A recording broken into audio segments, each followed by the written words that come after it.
मगर एक बात बताओ ना भाई, जो उस बयान में जाने वाले मजबूत लोग थे, मैं एग्जांपल देता हूँ, मान लीजिए तो मुस्तफा भाई जाते थे, है ना, और भी लोग जाते थे, अगर ये मजबूत लोग उनसे जुड़ जाते तो आज उनकी पूरी फौज खड़ी हो जाती। जनाब आप हो कहाँ पर बोला था ना वो कि अगला हो सकता है बयान हो, फिर उसके बाद क्वेश्चन के घेरे में कौन आएगा, जिस भी मसलक से वो ताल्लुक रखता होगा उसके उलमाए दीन आएंगे कि तुमने माफ क्यों कर दिया। भाई वो एक अल्लाह का एक निजाम है भाई। जब भाई इमाम मेहंदी इसलिए थोड़ी आएंगे कि दुनिया में सब कुछ सही चल रहा होगा, भाई वो इसलिए तो आएंगे जब कि सब कुछ खराब हो जाएगा, तभी तो आएंगे वो, कि सब कुछ ठीक करने ही तो आएंगे। तो भाई वो हालात बन रहे हैं ऐसे। तू असाब आया भाई, किस बात का साफ आया भाई, ये घर की बात कर रहा है तू। और तू कह रहा था कि अमीर साहब खलीफा बनेंगे, अमीर साहब जंगे करेंगे। अच्छा मुझे तुम्हें बात घट गई यार, मैं तुम्हें ये बता रहा था अंदर की बात, इनकी सुनो। ये कह रहे थे अमीर साहब की ना मुलाकातें होती हैं किससे, बड़े बड़े हुक्मरानों से, मतलब इशारतन जैसे ट्रंप है या ट्रंप के बड़े बड़े नेता हैं या नेतन्याहू उसके नेता वगैरह, और मोहम्मद बिन सलमान को तो नाम लिया है बाकायदा, मोहम्मद बिन सलमान का नाम लिया है। और एक जिन्नात आया था इनके पास 590 साल का, तकरीबन 16 साल का। तो वो जिन्नात आए ही इसलिए था इनको रोकने में, परेशान करने, और उसको इन सब ने मिलके भेजा था, नेतन्याहू, मोहम्मद बिन सलमान वगैरह वगैरह, इन सब ने। तो अमीर साहब के वहां भेजा ताकि उनको रोक ले खलीफा बनने से। ऐसी ऐसी बातें कर रही है इनके तौबा पे। जब तो चक्कर ये लोग अंदर की तो पता नहीं, और हमने बोली भी नहीं है वीडियो में। हाँ, इनके तौबा पे तभी तो सवाल उठ रहे हैं। तुम इन्होंने पता है पूरा जिन्नात उतारा है, कैसे उतारा, कमरे में सब भरे हुए हैं, बीच में सोहेल इनका बड़ा दामाद बैठा हुआ, उस पर जिन्नात आए हुए। अब वो पीछे से ख्वाब देखने वाला लड़का है रेहान, वो पीछे से बता रहा, अमीर साहब हुजूर का हुक्म आया है मुझे अभी। वो खड़े खड़े ख्वाब देख लेते हैं, मतलब उसने गर्दन झुकाई, आंख बंद करी, 2-3 सेकंड ऐसे ही रहा, अब उनको हुक्म आ गया। ये पूरा इसकी तैयारी चल रही थी, प्लानिंग चल रही थी शुरू से ही। हाँ, 2 साल से। एक बात बोलना चाहता हूँ, जब आपने वहाँ जाना शुरू करा है ना, जब उन्होंने क्लासेस लगाना शुरू करी है, यानी जो आप वहाँ जाते थे बयान में, जिसको बयान बोलते हैं, उससे पहले इनकी प्लानिंग थी, सब कहने कैसे कैसे कब कब क्या क्या करना है। सही कह रहे हो, और क्या सही कह रहे हो, ठीक है ना। इस तरीके की बातें करना, पहले अच्छी अच्छी बातें करो, इस तरीके ऐसे तो बदलाया जाता है युवाओं को, बदलाया जाता है दीन के नाम पर। मैं तुम्हें एक और, तुम्हारी इस बात से, देखो तुमने युवा बोला ना, इस बात से मुझे एक बात और याद आई। इन पता मुझसे क्या कहते हैं, मैं कई दफा कुछ लोगों को ले जाऊँ ना, तो थोड़ा सा मैं बुढ़ा टाइप आदमी हूँ, तो बड़े लोगों में उठना बैठना है, तो मैं ले गया किसी को जिसकी 40, 50, 55 साल की उम्र है, तो मुलाकात कराने चला गया। मुझसे पता क्या कहते थे, मुझसे कहते थे तुम क्या यार, तुम बूढ़े बूढ़े लोगों को लाते हो, जवानों को लाया करो। मैं शक्ल देखता था, मैंने कहा शायद इसलिए बोल रहे हैं कि भाई जवानी इनकलाब लाता है, शायद इसलिए बोल रहे हैं ऐसी बात। हाँ, तो इनकलाब की तैयारी करते थे और क्या करते थे, समझ गए थे आप बात को, लेकिन दूसरे तरीके से समझे थे। हाँ, मैं अच्छे पॉजिटिव वे में समझा, तो मुझे नहीं पता था गड़बड़ आदमी है। हाँ ठीक है ना, ये मेरा कहने का मतलब है। तो तुम्हारी क्या, तुम अपनी राय नहीं बताई तुमने अपनी, मैंने कहा था कम अल्फाजों में बताना। कौन सी राय? अमीर साहब के लिए राय नहीं बताई तुमने। मैंने राय बताई तो सही, मैंने कह तो दिया कम अल्फाजों में कि वो बंदा भरोसे के लायक नहीं है। अगर देवबंद मतलब मरकज जो है, अगर उन्हें किसी भी तरीके की अथॉरिटी देता है तो बहुत बड़ी गलती करेगा। मैं ये कहना चाहता हूँ, बस ये बात समझ लेना। जो इंसान अल्लाह के मसले में, इस दीन के मसले में झूठ बोल जाए, वो कितना ही पाक और सादगी जाहिर कर दे, उसके बाद वो बंदा भरोसे के लायक नहीं होता। जो इंसान अल्लाह के नाम पे आपको धोखा दे दे, उससे बड़ा वो नहीं हो सकता। सही कह रहा हूँ, मैं आपको बता रहा हूँ, मैं कह रहा हूँ आप वैसे झूठ बोल लो कि भाई आमिर मैंने तुम्हें 5,000 रुपए दिए थे और तुमने मुझे नहीं दिए, और तुम मुझे रुसवा करना शुरू कर दो लोग। ये मसला का अलग मसला हो गया, जाती मसला, दुनियावी मसला एक अलग मसला हो गया, दीन का मसला सबसे अलग मसला हो गया। वहां रह करके कोई किसी तरीके के दावे करे, कोई बात बोले, उसका वो कितनी माफी मांगे, अल्लाह है ना माफ करने वाला, अल्लाह करेगा माफ करने वाला, आप थोड़ी करोगे। अगर आप इस बात का अकीदा रखते हो कि अल्लाह ने कहा कि मैं तो अल्लाह तो आखिरत में माफ करेगा ना अपने बंदों को, तुम कैसे रिजल्ट लेोगे? तुम उसे माफ कर देना चाहिए। उसने कुफ्र करा, उसने गलत करा, आपने उसको उस बैच से हटा दिया, उस मजलिस से पूरा हटा दिया कि भाई इसको हमारी तरफ से कोई अथॉरिटी नहीं है, ये सर्टिफाइड नहीं है हमारी तरफ से। जैसे कि हमारे यहाँ मौलाना दो तरीके के होते हैं, जाकिर होते हैं, एक मौलवी होते हैं, जिनको अल्लामा बोलते हैं, ठीक है ना, जिनको अमामा मिलता है। वो पढ़ के आते हैं ईरान से, वो सर्टिफाइड होकर के आते हैं। अगर वो कहीं गलत बात कर रहे हैं तो ईरान से फौरन फतवा आ जाता है कि इसको हम खारिज करते हैं। अगर किसी की शिकायत हो जाए ना कि फला ने फला बात दीन से अलग हट के बता दी है ना, या गलत बात बता दी, गलत बयानी कर दी, और साबित हो जाती है और वाकई में ऐसी है कि वो एक दाग है दीन के ऊपर या आले रसूल के ऊपर या नबी करीम के ऊपर या अल्लाह के ऊपर, तो उसे फौरन वो कर दिया जाता है, सस्पेंड जिसको बोलते हैं, समझे। मेरा जो मतलब छोटे लफ्जों में बात बोलूं ये है कि वो आप शख्स भरोसे के लायक नहीं है, उन पे आप किसी तरीके की अथॉरिटी नहीं थोप सकते। मतलब तुम ये कह रहे हो कि भाई जो उन्होंने तौबा करी, तौबा को मान लो लेकिन भरोसा मत करो। भरोसा मत करो, हाँ, ये नुक्ता है मेरा। आप उस तौबा को मान लो, ठीक है ना, तौबा को मान लो, लेकिन वो भरोसे के लायक नहीं है। और भरोसे से मेरा मतलब ये है कि उसे किसी भी तरीके का कोई ओहदा मत देना। हाँ, यही मेरी भी यही राय है यार आमिर। मैं भी 2-3 दिन से असल में मुझसे कुछ साथियों ने पूछा कि यार ये अमीर साहब की ऑडियो आई, अपनी राय तो रखो। मैंने कोई राय नहीं रखी क्योंकि मेरे समझ में ही नहीं आ रहा मैं क्या राय रखूं यार। बात को दबने दूं कि भाई चलो बात दब जाए, या अगर आज बात दब जाए कल को फिर से एक और फितना खड़ा हो जाए, मेरे को समझ में ही नहीं आ रहा यार क्या बात रखूं, क्या क्या बोलूं, क्या वीडियो बनाऊं, समझ भी नहीं आया मेरे। इसलिए मैंने इसलिए सबसे पहले तुमसे तुम्हारी राय पूछी, मैंने अपनी राय बताओ। हाँ, मैं बता रहा हूँ, रईस से भी पूछा, रईस भाई ने यही बोला होगा। रईस तो कह रहा था कि रईस ही तुमसे थोड़ी हट के आ रहा है। वो कह रहा था तौबा रुजू ये वाली मान लेनी चाहिए। भाई वो देवबंद भी गए और देखा जाए तो बात भी सही है, मदीना में उन्होंने तौबा करी, फिर वो देवबंद के लिए भी गए। फिर जब देवबंद ने शर्त रख दी कि आप खुद से अकेले में काम नहीं कर सकते, किसी के मशवरे में निगरानी में काम करे, तो उसके लिए उन्होंने मना कर दिया। तो उलमाए देवबंद ने इनको जवाब दिया ठीक है आप अपना काम करिए फिर हम अपना करेंगे। मतलब इशारतन बोला कि ठीक है फिर हम भी कुछ ना कुछ आपके फितने के खिलाफ हम काम करते ही रहेंगे। तो ये हुआ है मसला। तो अब ये देवबंद तो गए थे, इन्होंने अपनी तरफ से तो कोशिश करी। अच्छा, वो बताइए आपने रईस भाई का क्या लगता है? रईस ये कह रहा था कि यार चल वो देवबंद चले गए और उन्होंने कोशिश करी, चल यार अब तो इनको काम करने देना चाहिए। नहीं, यही तो ईमान की कमजोरी है, यही तो ईमान की सबसे बड़ी कमजोरी है। मैं और किस चीज पे बात कर रहा हूँ कि जो इंसान इस चीज, मैं ये मानता हूँ कि भाई जो इंसान झूठ, जो चोरी है, तो चोरी करना मसला अलग हो गया, दुनिया भी है ना, दुनिया भी है, लेकिन कोई इंसान मतलब दीन के अंदर चोरी करे वो मसला छोटा मसला नहीं है। हाँ, बड़ा मसला है, ठीक है ना। उसकी वजह से अल्लाह के ऊपर क्वेश्चन उठना शुरू हो जाएंगे। सही बात है। उसकी वजह से कुरान मजीद पे क्वेश्चन उठना शुरू हो जाएंगे। उसकी वजह से रसूल और इमामों पे क्वेश्चन उठना शुरू हो जाएंगे। उसकी वजह से नबियों पे और सहाबा पे क्वेश्चन होना शुरू हो जाएंगे। तो वो असल में ये मसला वही तो है। देखो मैं तुम्हें समझाता हूँ। इन्होंने मदीना में तौबा करी, तो अब अगर तुमने मान लो तुम आज से मान लो अल्लाह ना करे तुम शराब पीते हो, तुमने आज से तौबा कर ली, तो तौबा करने का मतलब यही तो हुआ है ना आमिर कि अब तुम शराब नहीं पियोगे। हाँ, बिल्कुल नहीं, है ना। मदीना से आने के बाद भी आप उससे पूछ रहे हैं, लड़के से, रेहान से, वो आपके बारे में पूछ रहे हैं, तो यार आपने झूठी तो करी। शराब पीना मेरा जाती अमल हो गया। मैं क्या कह रहा हूँ, दुनियावी जाती अमल एक अलग मसला है, अल्लाह के मसले में अपने आप को सामने लाना है गलत तरीके, वो एक अलग, वो तो वो अलग हो गया ना। नहीं, वो तो सही कह रहे हो। मैं एक मिसाल के तौर पे तुम्हें समझा रहा हूँ। मदीना से, सुनो मैं तुम्हें समझाता हूँ, सुनो, मदीना से आने के बाद भी इन्होंने रेहान से पूछा है। अब जब आपने तौबा कर लिया, आपने कह दिया ये ख्वाबों की बुनियाद पे जो मैंने बातें करी है सब झूठी हैं, तो आप आगे उस लड़के से इंडिया आने के बाद पूछ क्यों रहे हैं जब आपने तौबा कर ली? तो ये सवाल खड़ा होता है ना कि आपने पूछा क्यों?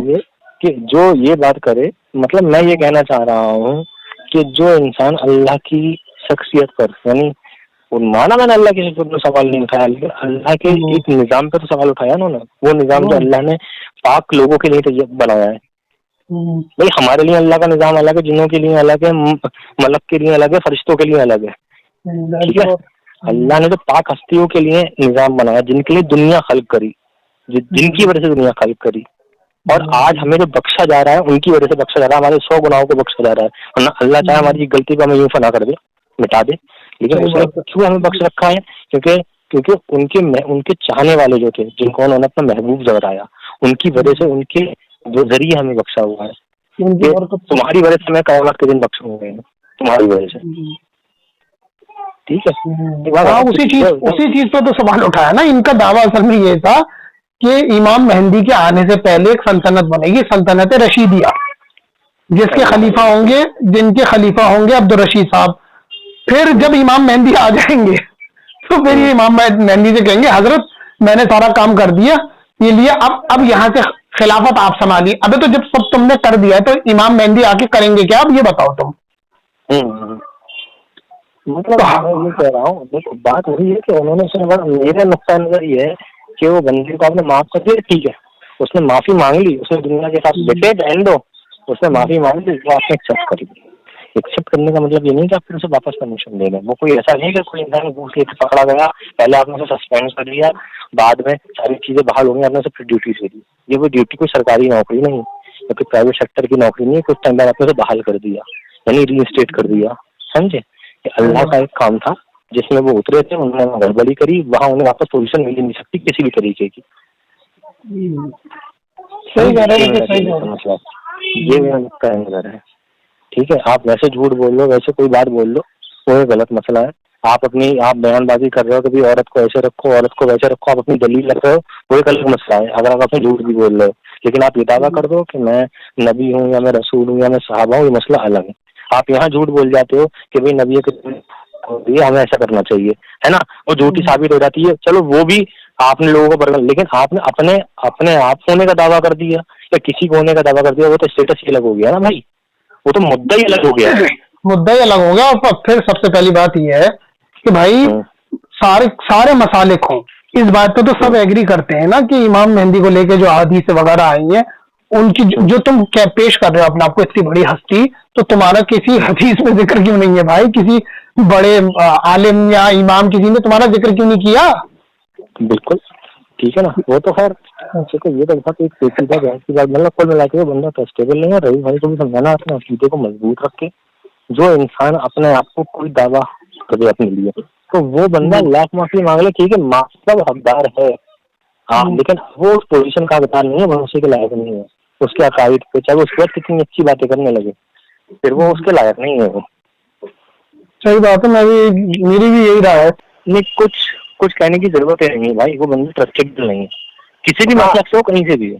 जो बंदा दीन में गुस्ताखी कर जाए, कुछ होने का, देखो रईस भाई, ये कह देना, जैसे मान लो हम और आप बात कर रहे हैं, तो ये मेरा कहने का मतलब है कि मैं ये कह रही हूँ, मान लीजिए मेरी आपकी कोई डिबेट चल रही है, मैं ये झूठ बोलता हूँ कि भाई नहीं, मैंने तो हदीस में ये जिक्र, और मैंने पढ़ी है, मैंने हदीस पढ़ी है और ये जिक्र, मैं झूठ बोल रहा हूँ, ये मसला एक अलग मसला हो गया। यहाँ मैं जाती तौर पे गलत बोल गया, अपने को बचाने के लिए या आपको हराने के लिए मैं झूठ बोल गया, ये एक दुनियावी मसला हो गया है, ये आधा दीन और आधा दुनियावी मसला हो गया। लेकिन मैं ये कहूँ कि नहीं जी, मेरे फला मौलवी या मेरे फला रिश्तेदार को फला की बिशारत हुई, ख्वाब में आए या उनको ये हुक्म मिला, तो ये तो सीधा सीधा इस्लाम पे उंगली उठाना हो गया ना, समझे?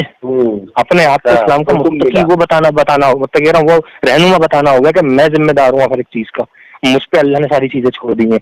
यहाँ तो बंदा ट्रस्टेबल रहता ही नहीं है। ये कोई सरकारी नौकरी थोड़ी है कि भाई आप सस्पेंड हुए फिर आपको रिइंस्टेट कर दिया गया, बहाल कर दिया गया अगर आप घूसखोरी में पकड़े गए। भाई ये दीन है। दीन में अगर कोई बंदा किसी चीज का दावा करे कि मैं अल्लाह का भेजा हुआ बंदा हूँ, या मैं इमाम बेच के भेजा हुआ बंदा हूँ, या मैं नबी का भेजा हुआ बंदा हूँ, भाई वो बंदे तो फिर ट्रस्ट के काबिल ही नहीं रहा ना, चाहे वो कितनी माफी तलाफी कर ले, कितनी माफी तलाफी माफी तो हो जाती, लेकिन जो जिस कदम ये आगे बढ़ चुके हैं ना, ये कितना भी कोशिश कर ले, ये खुद भी क्या कर ले, इस फिरके को मैं भाई रईस भाई, आप मेरी बात समझने की कोशिश करो। मैं क्या कहना चाह रहा हूँ, बन गया। मैं ये कहता हूँ कि ये जो मदीना मुनव्वरा में ये माफी मांग के आए हैं, गलती मान के आए हैं, रुजू करके आए हैं, उसके बाद भी अगर ये कुछ ना करते हैं यहाँ करके, तब भी वो ट्रस्टेबल पर्सन नहीं थे। आप मेरी बात समझने की कोशिश करो, समझे? क्यों? जो इंसान अपने आप को खुद कुछ होने का दावा कर दे, वो इंसान आगे भरोसे के लायक नहीं रहता। दूसरी चीज, कोई भी बंदा हो, फिर उसके जो HODs हो गए, यानी हेड ऑफ द डिपार्टमेंट हो गए, जिस मसलक से या जिस भी जगह, ईरान, इराक, मदीना, अरब, देवबंद शिया वक्फ बोर्ड सुन्नी, कहीं से भी अगर उसको वो एक मान्यता मिली है या मिलनी है, वो उनको सबको अपने सारे कदम पीछे कर लेनी चाहिए, उन्हें किसी तरीके की अप्रूवल नहीं मिलनी चाहिए, वरना फिर उस चीज की जिम्मेदार उस मसलक या उस बोर्ड के लोग होंगे कि ये लोग फितना फैला रहे हैं। समझे नहीं समझे? यही तो है असल बात। अगर मुस्तफा अगर चलो हम पीछे हट भी गए और इन्होंने नहीं भी करा ना, तो इससे ना जो नए फिरके बनेंगे ना, उनको ये एक चांस मारने का मौका जरूर मिल जाएगा।